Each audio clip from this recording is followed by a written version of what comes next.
Welcome back to the Void Compass.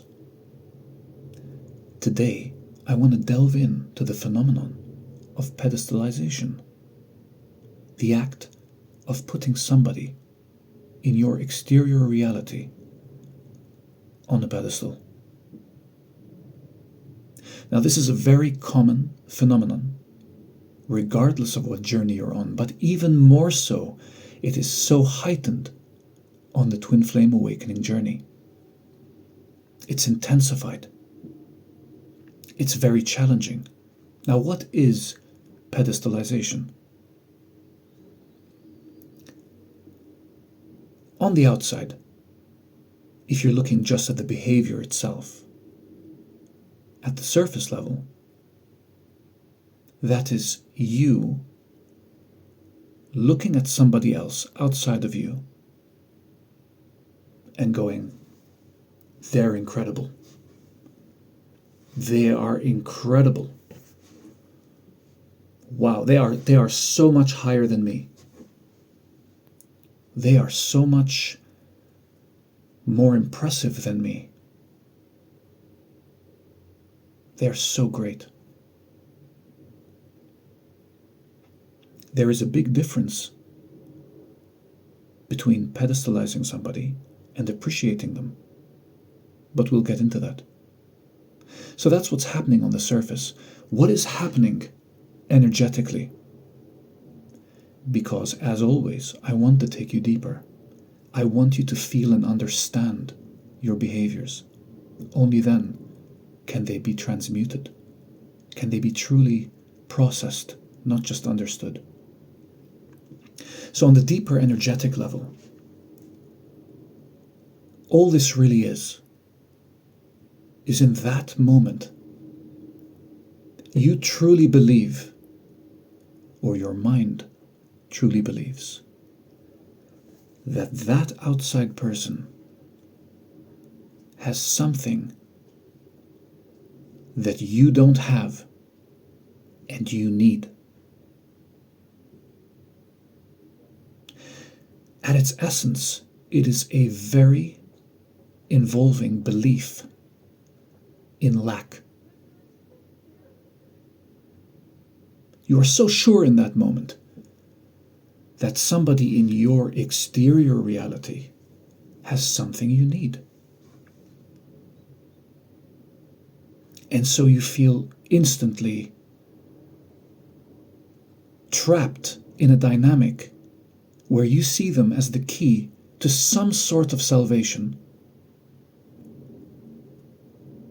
while ignoring the integral structure of reality, which is your exterior reality is but a reflection. When you are focused so intensely and invested in something or someone outside of you, you are essentially telling your soul and the universe, I don't really understand how this works. I've forgotten that I am everything. I've forgotten that I'm in my self-contained universe. I've forgotten that I'm the most important thing in my universe. So why is this even more difficult on a twin flame journey? Simply said, what the mind experiences during soul recognition is not a deep understanding of what soul recognition is. It has a reflection of it. And so it labels this other individual as separate from you, but also as unbelievably incredible, unrealistically so. The mind stops seeing them in a neutral capacity the way the soul would, because the soul knows you are one and the same being. That's what soul recognition is. It's the mind that loses perspective. It's the mind that goes crazy and attempts to label them as the greatest, most fulfilling, romantic experience ever.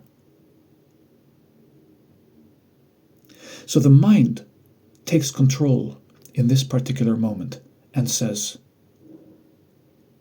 they have the key to absolute fulfillment that I have always sought my entire life. So what has the mind done in this moment? When you've pedestalized this other individual,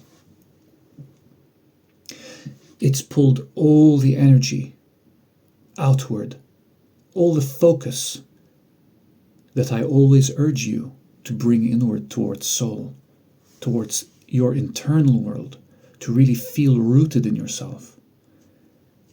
And it places it on them. And you say things like, they're so incredible. Look how gorgeous they are. They're perfect for me. That's a classic one. They're my perfect match.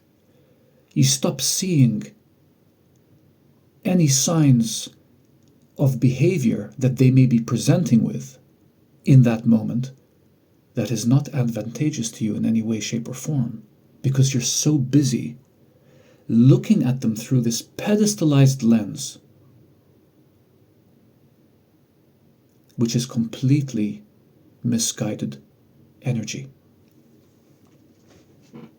So how do we combat that? If we understand why, we know why we pedestalize the twin. It's inevitable. In the beginning stages, oh wow. It's so difficult to do otherwise. How else could you justify the incredibly obsessive thoughts and the longing when your mind is still in charge and steering the ship? There's simply no other option. But when you become more conscious, when you become more rooted in yourself, when you are arriving on a channel like mine, and you start coming to the realization that this is a journey about soul, first and foremost, it's a journey inward. It is an intensified and accelerated journey inward. You start seeing this differently. You start understanding what the mind does and who you are. So when you interact with the world outside of you, you always keep a certain percentage of your focus in your body. Yes, as previously discussed, your body needs to be a safe place for your consciousness to reside. Otherwise, you will experience discomfort, and you will only be so quick to take all of that focus and put it on someone or something outside of you, because going inward will be unbearable. This is why we go through emotional transmutation, why we put the searchlight of our focus inward to become so deeply aware of what is surfacing within us so we can work with it, so we do not suppress it, whatever it is, whatever your mind may be judging about you.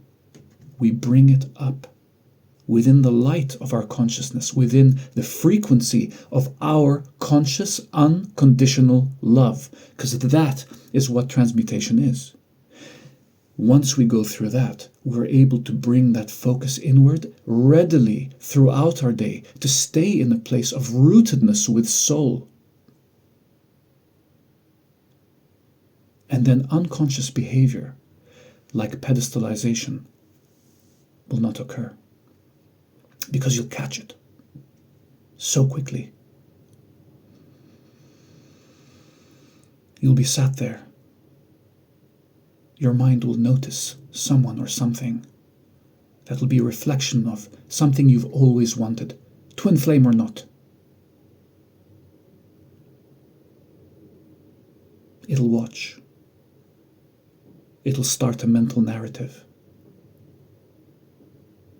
And as soon as that feeling of pedestalizing begins to surface, you're already breathing so rooted, your roots are so deep, that you will observe it as a neutral observer and say, I hear you, mind.